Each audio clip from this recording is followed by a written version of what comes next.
All right.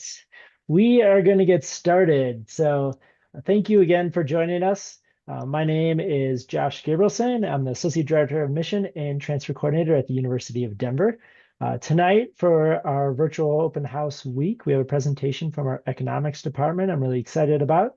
So I am actually, for the presentation tonight, I'm going to be in the background in the chat and then adding some key information through the chat feature there. And then both of us will be monitoring the Q&A, so we'll be able to answer some questions there for you either live or we'll reserve some time at the end to be able to answer some of those questions. So please, if you have questions along the way, please add them in. That's why you're here, to get some information. So we'd love to answer your specific questions that you have.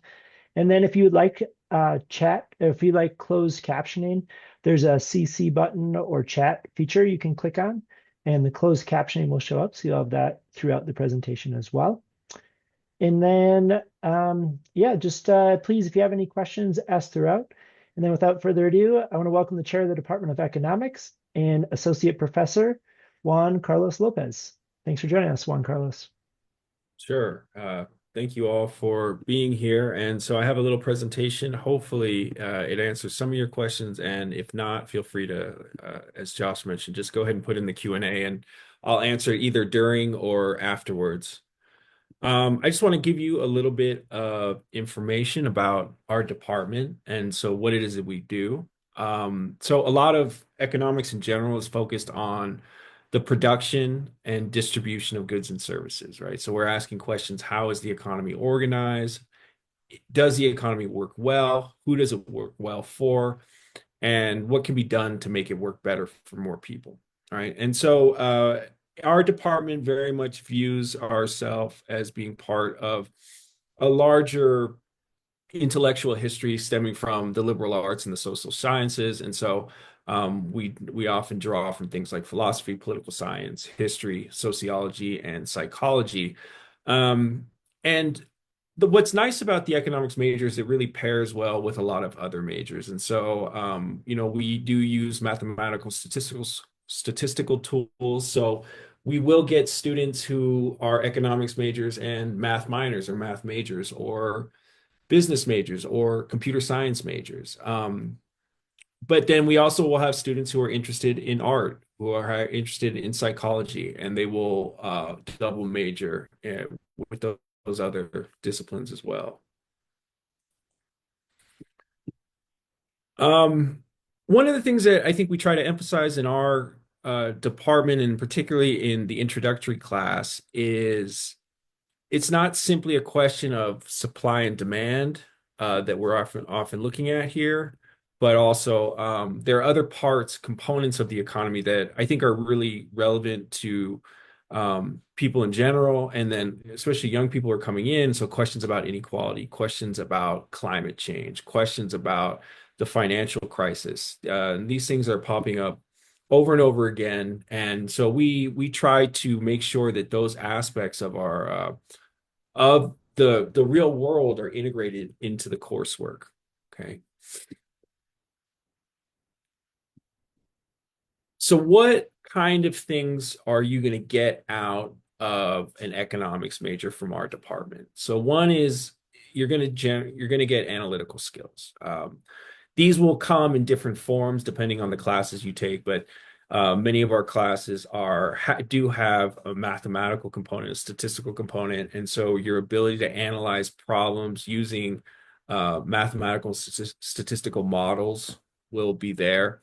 The other is communication skills. So we do a lot of writing in our classes, and you're going to have an opportunity to try to be able to effectively communicate the ideas that you want to about the overall economy. And then finally, problem solving skills. So really, when I think about economics, a lot of what draws me to it is the issue of it's really a way of thinking about the world and how it operates, and how do you put problems in such a manner where you can try to solve them. And it gives you a toolkit in order to do that. And so that's one of I think, the primary features of our department and what we do is try to give you those tools.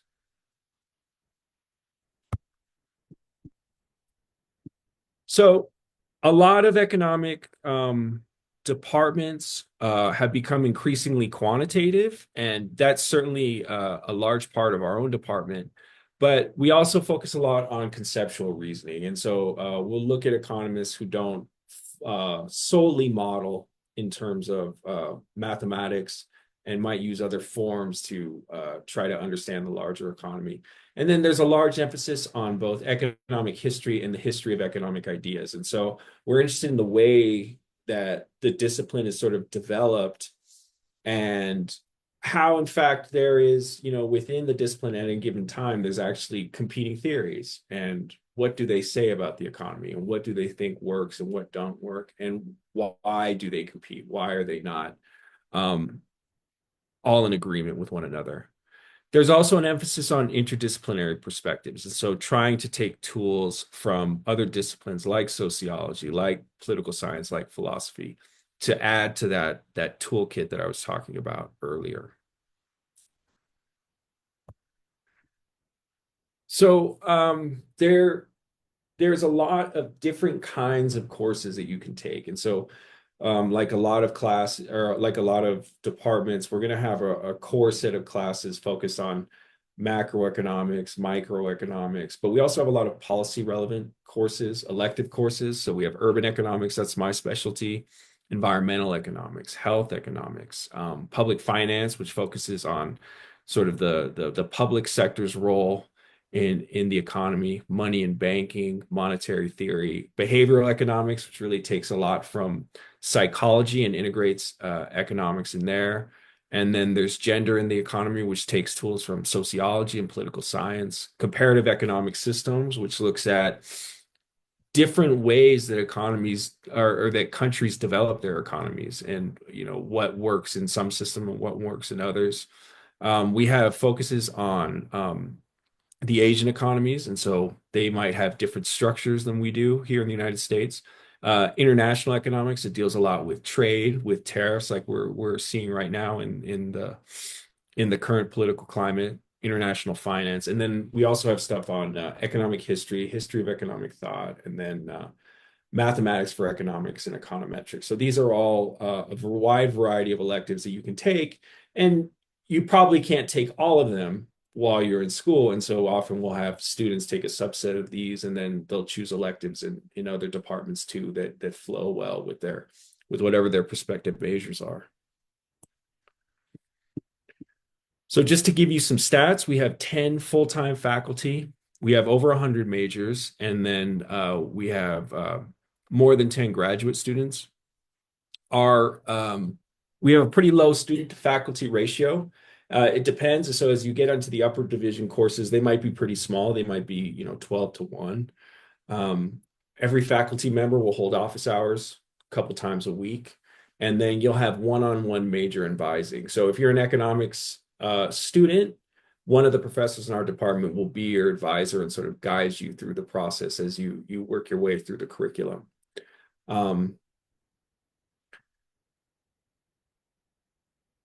And then we also have graduates teaching assistants in some classes, and so we might have additional support as needed for students if they need, if they can't make office hours. There's another TA there who might be able to help out with questions and things of that nature. We also really focus on the teacher-scholar model. So the idea is that all our faculty members are active researchers on their own, and they bring that sort of research, those research ideas that they have into the classroom. And sometimes there is interactions or cooperation between students and faculty members in doing research together. So what I really like about the degree in economics is it has a lot of flexibility, and it's something where you can go in a lot of directions depending on what you might be interested in doing. So you can go into the government, you can go into business or finance. A lot of people will go on to law school, others will go into politics, international relations, education, media, and then a lot of students we've had have gone into nonprofits or non-governmental organizations. And then there's lots of different types of job titles. So financial risk analyst, an auditor, economic consultant, financial manager, budget analyst. And so these titles that we've taken are all titles that we've gotten from students that have been in our department, either as graduate students or undergraduate students. So what this is here, and to give you a sense of kind of the trajectory of the possibilities that you might have as a student, is um, you might have a student who is interested in, say, journalism, um, and then they can pair that with director of editorial and digital media lab. And so we might have different kinds of students doing all kinds of different things. And so actually, again, these examples that I'm giving are coming from different students that we've had. So we had one student who majored in economics and psychology. They went on to join our 4+1 program, which is they ended up with a master's degree in economics by adding one additional year to their undergraduate, and they ended up becoming a market research analyst. We had someone who was majoring in economics and music. They went on to our MA program, and then they now work at Lockheed Martin. We have another student who majored in economics and math. They got an MA in our department later on, and then now they're an asset manager for the federal government. So there's a lot of different directions you can take with economics, and I think the flexibility of it is really nice, and it pairs well with so many different kinds of majors, depending on really what it is that you're interested in doing.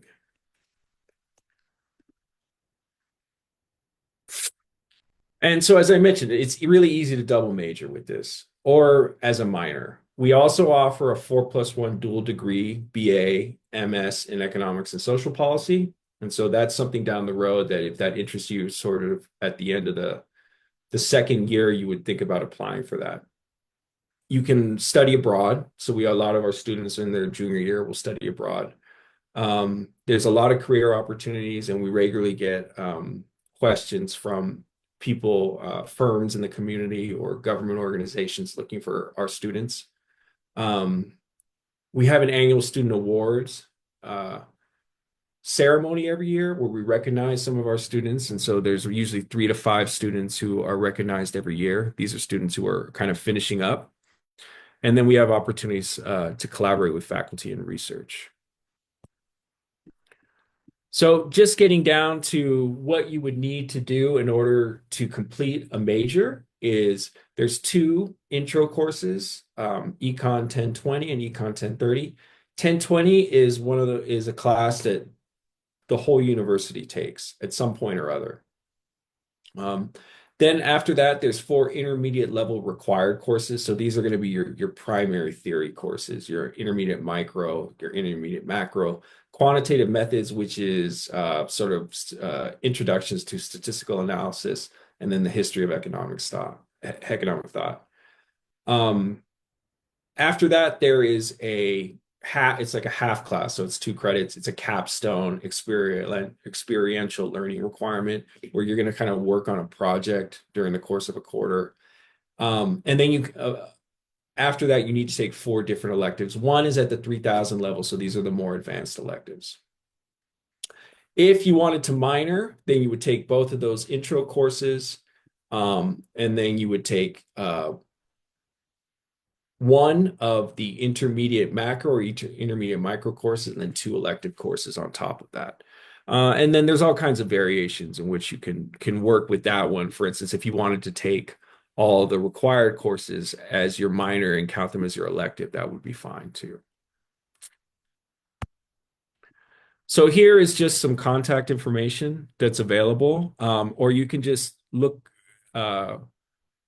You can look us up on Google. You can look me up. Again, it's Juan Carlos Lopez. Or you can contact any of our faculty members.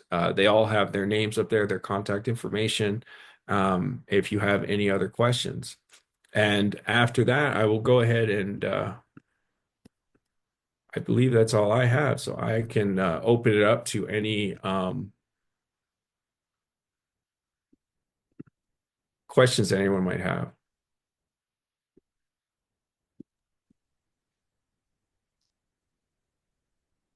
Thank you so much for presenting that. That was fantastic. Very informative.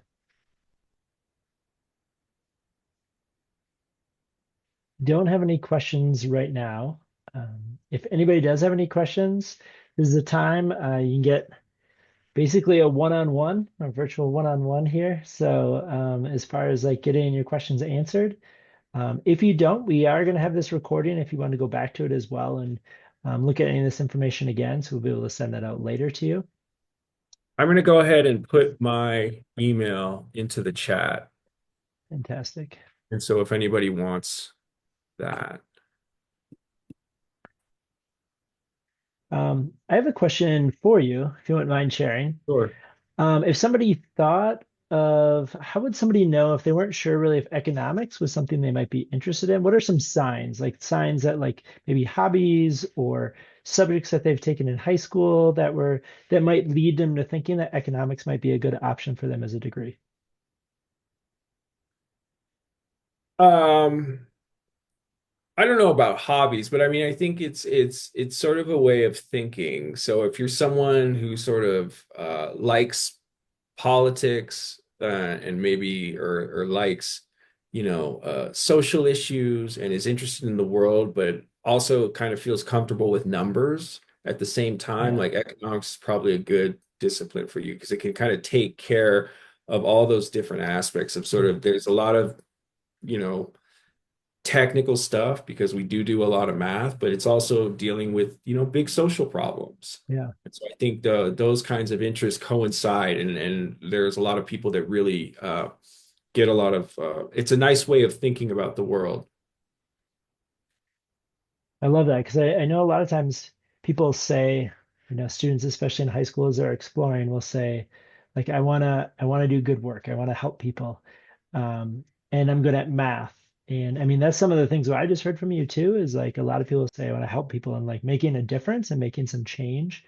And then be having those math skills as well to combine some of that to make a difference and work in different, as you said, different careers and different fields that you mentioned earlier.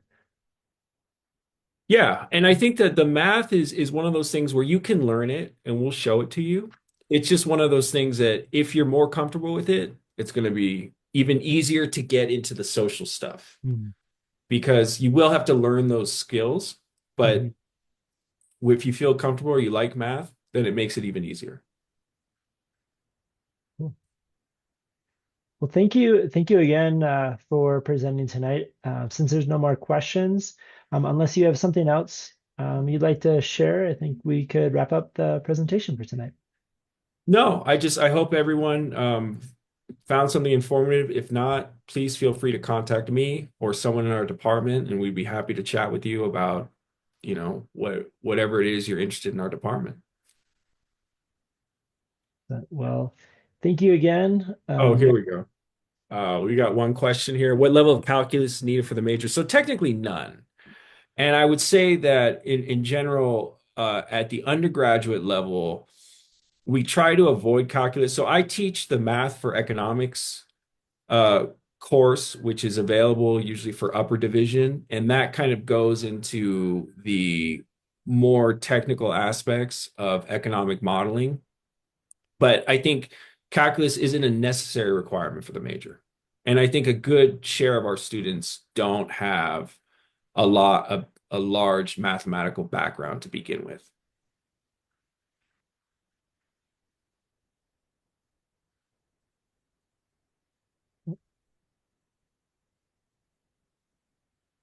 Excellent. Well, thank you again. Appreciate it and appreciate everyone joining tonight for the presentation. And we do still have a few more presentations going on this week. So tomorrow night for the open house virtual presentation weeks that we have. So appreciate you joining and thank you again, Professor Juan Carlos. Appreciate you joining tonight. And yeah, have a good rest of your evening. Thanks. Good night. All right. Thank you.